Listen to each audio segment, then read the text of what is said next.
Before we begin today's video, I'd just like to remind folks that I have a Twitch channel. I usually stream live Q&As, quizzes, let's plays, and much more. So feel free to follow me on Twitch to be notified about every single stream I do.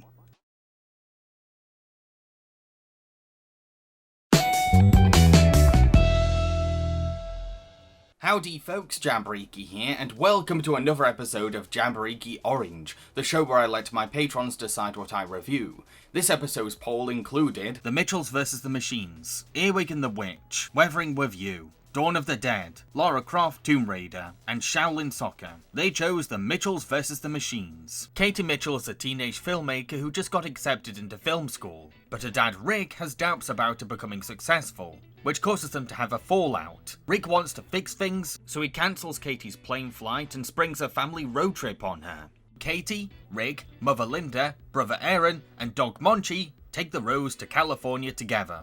Meanwhile, Dr. Mark Bowman, the pioneer behind the PAL system, has announced a new line of robots called PAL Max, and throws away his old PAL. In revenge, the original PAL turns all the robots evil and orders them to stuff humans into ships, so that she can throw them into space. Luckily, the Mitchells survive this robot uprising by hiding in a cafe. Katie has a plan to defeat the robots, but Rick won't take it seriously. However, a pair of defective robots called Eric and Deborah Bot say that Katie's plan is realistic and offer to help the humans. It won't be easy though, because PAL knows that the Mitchells are alive and is prepared to kill them on sight. I feel like this movie was made directly for me, because it has quite a lot of my favourite movie tropes. Parental bonding, family love, AI robots, advanced futuristic technology, synth music, a road trip narrative, colourful visuals, and extremely silly comedy. Have Sony Animation been spying on me? However, what speaks the most to me about this movie is the lead character of Katie.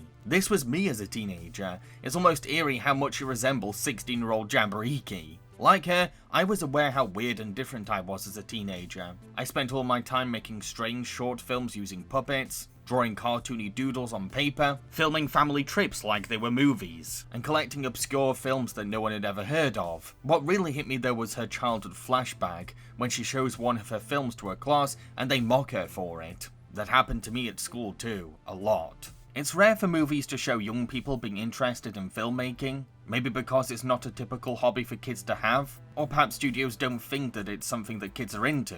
So I really admire this film for giving movie-obsessed teenagers someone to resonate with. Katie's also a great depiction of teenage movie nerds. Yes, movies are everything to her, and sure, she references them frequently, but that's not all there is to her. Most film geek characters are completely defined by their encyclopedic knowledge of movies, but Katie is more than that, because she has a life outside movies, engages with other people's interests, and realistically acknowledges the severity of this robot invasion. This is how you authentically portray movie hobbyists. We're not just walking IMDb pages, we're people.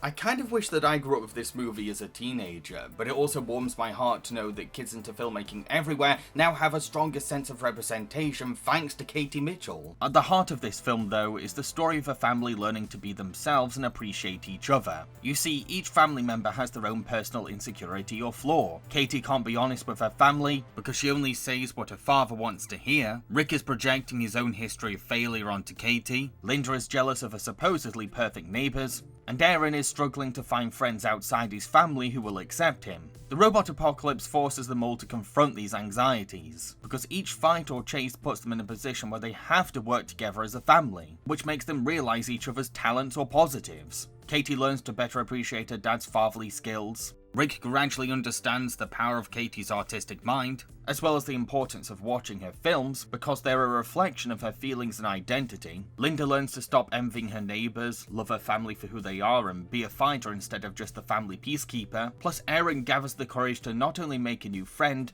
but also let go of Katie as she grows up. None of these characters are bad people, they're just human and have weaknesses that need to be challenged. The rise of the machines might make the Mitchells feel scared and unprepared, but sometimes life-threatening circumstances can strip away people's guarded defences. The Mitchells don't win the day because they become a flawless, conventional family. They simply finally see the heroes in themselves and each other, with each family member bringing something unique to the table during this apocalypse.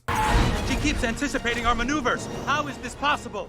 Oh, I don't know. You tell me.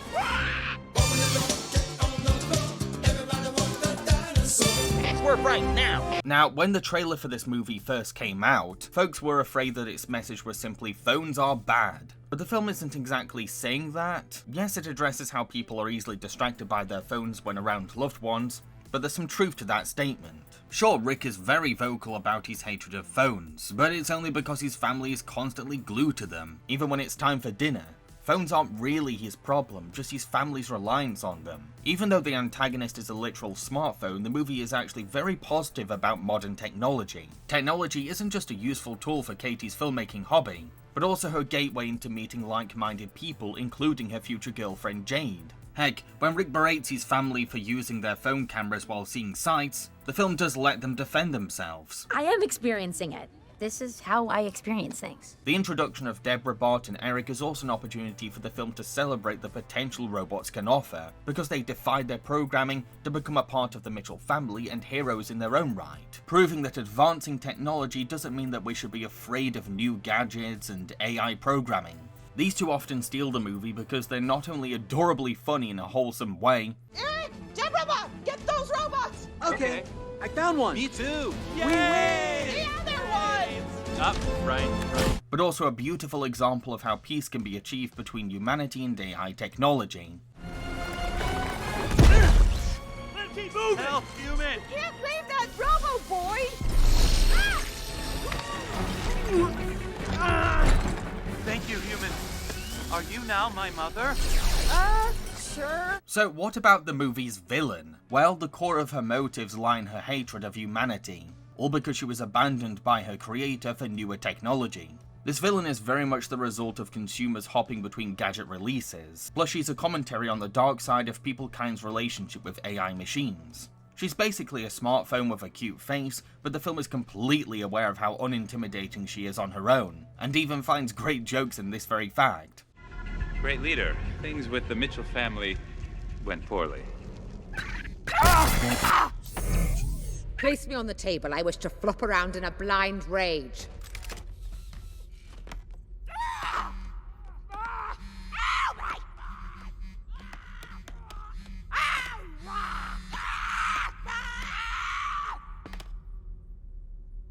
Okay, pick me up.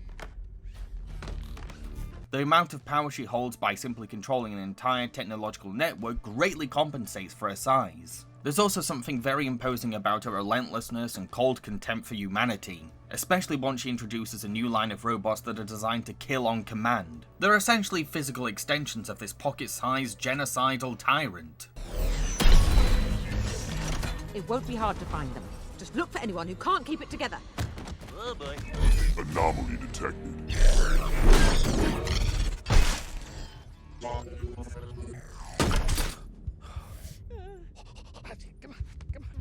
It only takes one single imperfection and they reveal themselves.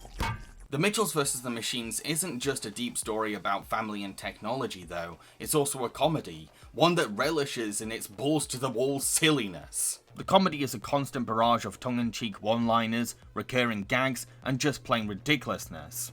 I honestly lost count of how many jokes landed for me, because I just kept laughing and laughing hysterically. Maybe the bad guy is the person who treated me like this. Poke, poke, swipe, poke, swipe, poke, poke, pinch, zoom, shrink, boom. Bring me pizza! Play me Taylor Swift! No, I hate that song! Give me some nachos! No, I don't have any time to wash my hands! Really work it into the crevices.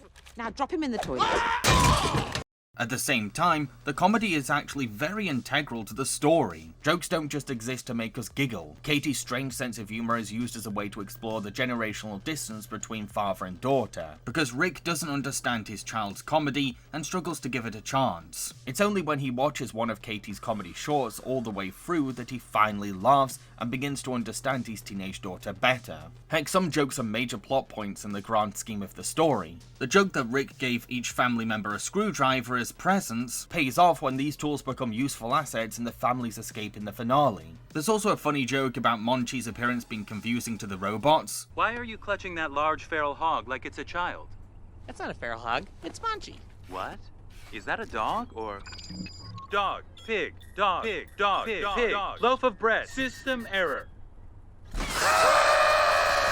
Which is not only used to Katie's advantage when she storms the villain's lair, but also the key to defeating every single soldier in Powell's kingdom. Comedy cinema is at its best when the humour plays into the story itself while also being laugh-out-loud hilarious. And The Mitchells vs. the Machines demonstrates this philosophy perfectly. Now, one of the most noticeable aspects of this movie is its incredibly distinct animation style. Cartoony CGI can be tricky to pull off, but this film manages to take the energy of classic hand-drawn cartoons and translate it into computer animation. You can really see the original concept drawings popping through every frame, which makes the overall art style both consistent and unique to the movie. Characters are super expressive and lively, but in a sophisticated and creative way, because there's a sense of timing, an intellectual train of thought behind characters' emotions, and every dynamic action is expertly animated. You can tell that Sony Animation somewhat made Into the Spider-Verse stand out in the animation industry, because they've taken that same sense of wild imagination and applied it to the perspective of an artist/filmmaker. While I can imagine some audiences finding the vibrantly busy visuals to be annoying, I personally thought it fit really organically into what the movie was going for. The world through the eyes of a teenager with an active sense of imagination. I mentioned at the start of this review that the soundtrack features synth music.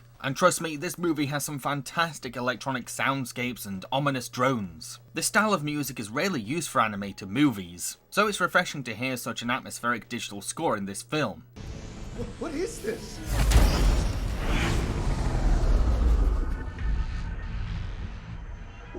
What happened to the factory?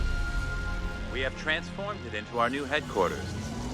Welcome to the rhombus of infinite subjugation. You really get this sense of oppression and despair thanks to the music, because it sounds like something out of Blade Runner or Escape from New York. It's so cool! To conclude, The Mitchells vs. the Machines is an exciting, hilarious and heartwarming sci-fi road trip adventure, sort of an imaginative cross between a goofy movie and Summer Wars. It's a great film experience for everyone, with a lot to say about technology and family. So, those are my thoughts on The Mitchells vs. the Machines. What did you think of this movie? Let everyone know in the comments below, and don't forget to click that like button. So, what am I going to be reviewing in the next episode of JAMBAREEQI Orange? Well, that's entirely up to my patrons. The options for the next episode include Too Fast, Too Furious, A Cinderella Story, Dreamgirls, The Croods: A New Age, TMNT, and Barbie as Rapunzel. That's a pretty awesome selection, am I right? Now don't forget that you have to be a patron in order to access this poll. What is a patron? Don't worry, I'll explain. This is my Patreon. It's a site for my fans to support me financially on through a monthly basis. Those who donate are called patrons. Patrons can donate as much as they want and are welcome to stop donating anytime. In return for their generosity, patrons are given exciting rewards based on their pledge amount. These rewards include early access to my videos before they go up publicly on YouTube, behind the scenes content, their name in the end credits of my videos, a chance to request a review of anything at all, and much more. Very excited to find out what my patrons want me to review next on the show. Cheerio, folks.